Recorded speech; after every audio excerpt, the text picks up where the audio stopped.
What's going on, everybody? Welcome to the studio. You know who I am. I'm Mike McFarland, the Lake Fork Fishing Guide, owner of McFarland Fishing, your host of a lot of things. Right now we're going to be doing a public, free Lake Fork rundown. Quick thing, in the Lake Fork rundown, the public rundown, I give you basic reports and basic information, lake information. There's a lot of cool things, some area news too, and sometimes that I'll share. Like right now, I want you to realize that we have the Skeeter Owners Annual Bass Tournament here this weekend. It's going to be 800 to 1,000 boats, all Skeeter boats. Must be an owner of a Skeeter to do it, entering this special tournament. Big payouts. I think they give away a boat for the biggest over the slot. It's amazing. It's amazing. So Skeeter event is here. That's probably why a lot of you are here, extra viewers watching. Typically in these rundowns, we go through lake conditions. In the free public rundown, as I stated, we give some basic bass fishing information. And we cover sometimes crappie information too.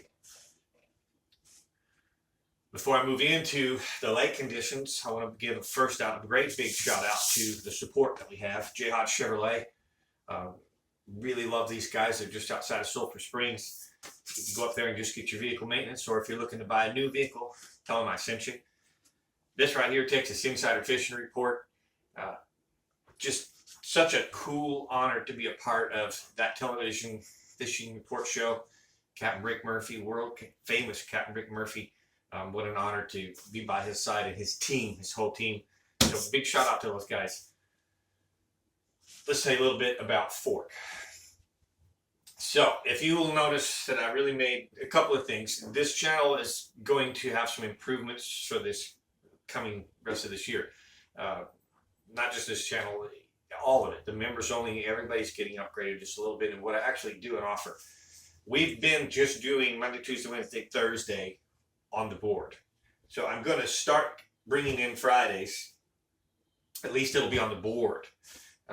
And I may even just start doing an all-week thing. But I'm going to keep a little closer tight watch so you can see what's happening on the water. Because a lot of times in a lake, in a reservoir, that's the main thing that changes how you fish the lake. Keyword, how you fish the lake. For example, we were Monday 403.69. We were 6 inches over pool, just a little bit more than 6 inches over pool. We got bombed with all that rain, and we went all the way to 404.25. We went up 9 inches of rain, or 9 inches in lake level. Every 0.25 is 3 inches. So we almost went up 9 inches in just 24, 48 hours. And immediately from that, they have 5 gates open. We're now dropping. Yesterday, 404.13. Today, back to 403.69. So almost in 48 hours, we got that water. In 48 hours, we dumped that water. That's a lot of change on the fish. And so you've been following, and if you're a Lake Fork goer, gates open. The theory is, messes up the fishing. It does and it doesn't, okay?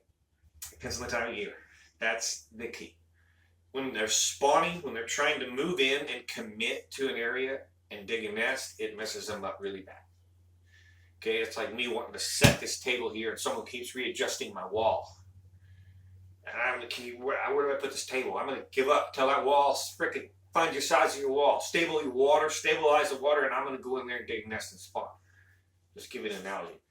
Once those fish move offshore, once those fish get into schools and start chasing bait and reproduction is off their minds, it changes a lot. Keep that in mind. So this falling water, even though it's so dramatic, where if it was 6 weeks ago, I'd have been just telling you, stay home, go somewhere else. Now it's still very, very fishable. The challenge is again, remember, rising water rises fish. Falling water points them out, pulls them out. I came from reservoirs that were always on the just like this. California, Arizona, just the West Coast in general, and that was one of probably the biggest things was how much the lake changes, not because of you having flooding weather conditions like we are in Northeast Texas, but because they're massive reservoirs used for power, used for a lot of other reasons. But anyways, I just want you to note this. This is the most important thing. Temperatures are always what anybody would tell you anywhere you fish for any species. Temperature is the most important thing, yes, but the influence of how I'm going to attack Lake Fork is right there in what's going on. If she's stable, it's a whole new game. Clarity. I put some stars by here because we actually have some dirty water now. We got hit so hard, so fast, 3 days in a row, bam, bam, bam, bam, bam, and there's some water that's dirty. And just stay out of that dirty water. There's too good of water for those fish to pull out to. They've already started pulling out of the backs of those creeks and those drains, and that just boots those fish out, which again is in our favor. Start to put them to the offshore stuff. Temperatures again are perfect. Look for shad spawn.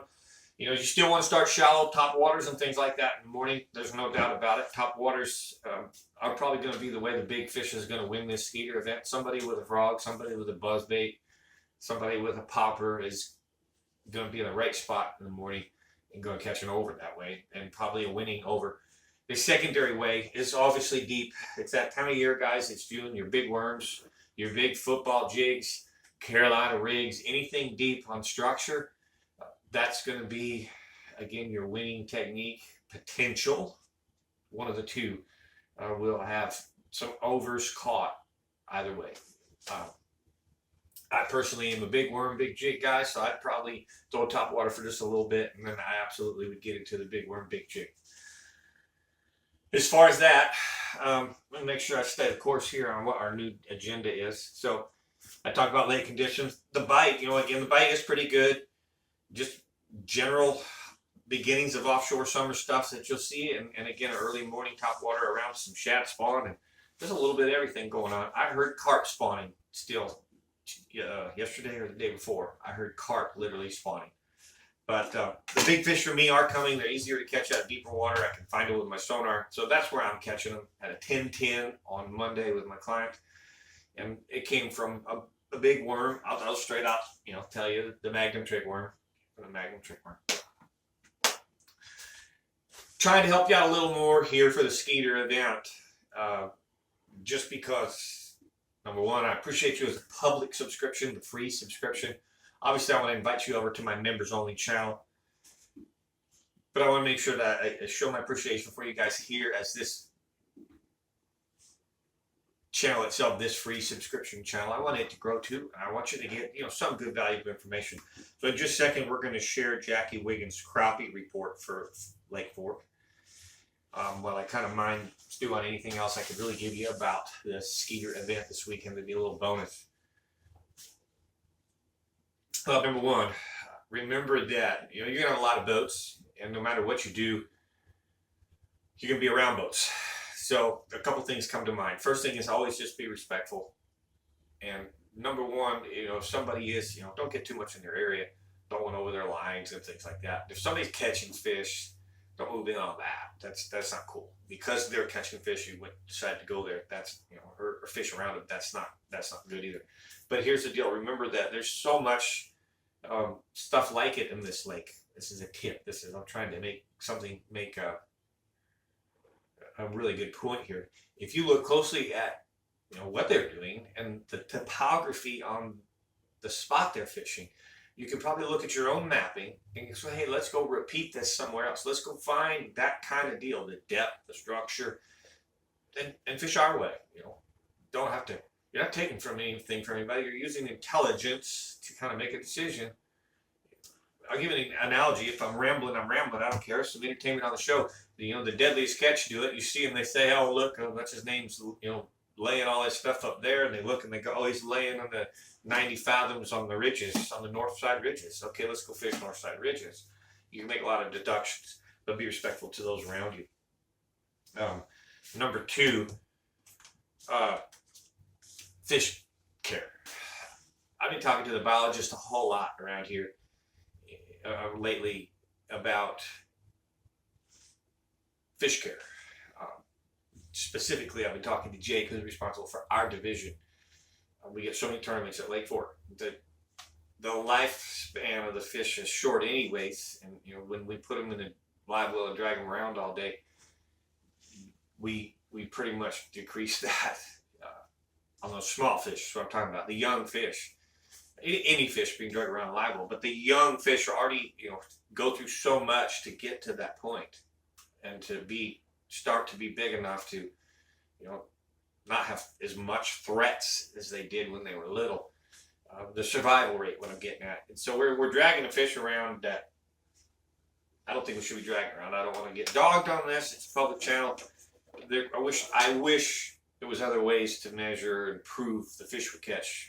And maybe in the future there will be with technology, where we could, still let the fish go in all tournaments. And something would be professional with cameras. I don't know, but anyways, dragging a fish around, it doesn't work. We've done it for years and proven that it doesn't work. Kills fish. But you have to take your fish around. Take care of them. Keep an eye on them. Don't just throw them in there and forget about them and think they're okay. Check on them every bit. Be like having your kid. You get your kid. You've got your eye on your kid. Keep your eye on your bass that you put in your live well.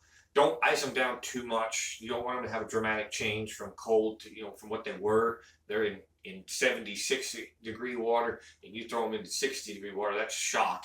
And then someone's going to take them out of yours at 60 and put them back into 76. That's a shock.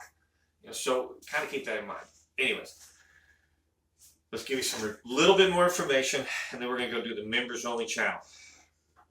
Remember that the members only channel report that I do is private. I give so much more details. I literally give locations, colors, very explicit information that will dial you in on what exactly to do and what not to do. So in other words, the members only channel gets more. If you're interested in that, look in the description below this video and you'll see the members only channel. Click on the link. Follow this procedures. It's really easy. But here's Jackie Wiggins with the crappie fishing on Lake Fork. He says it continues to get better and better and better offshore. The numbers are amazing. As the temps of the lake get hotter, more fish get out there. He's seeing a lot of black crappie ganging up on certain deep trees, laydowns, and docks. And he's starting to see more keeper size of the white crappie show up offshore as well, into the normal deeper summer trees. Getting more and more and more as we get hot. We get these storms behind us. They'll get this very much like the bass. That is verbatim for what the bass are doing as well.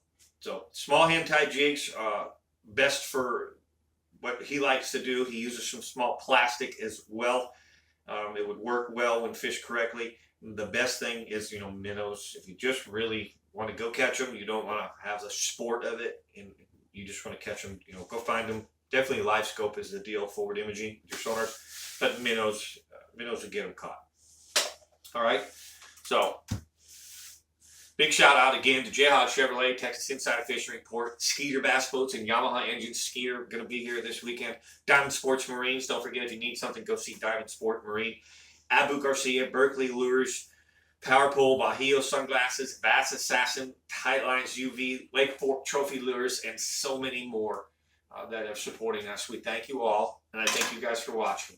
If you hit the like button, we sure appreciate it. Comment below. Share if you have anything to share. If you want to ask me questions, you want to keep it private, message me at 602-826-1524.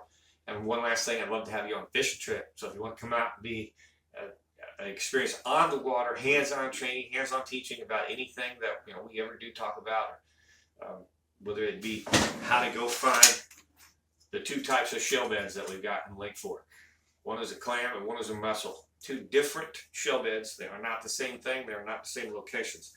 Want to go learn about something like that? Hit me up. We'll get you on the books and take you out there. Thanks for watching. I'm Mike McFarland, the Lake Fork Guy.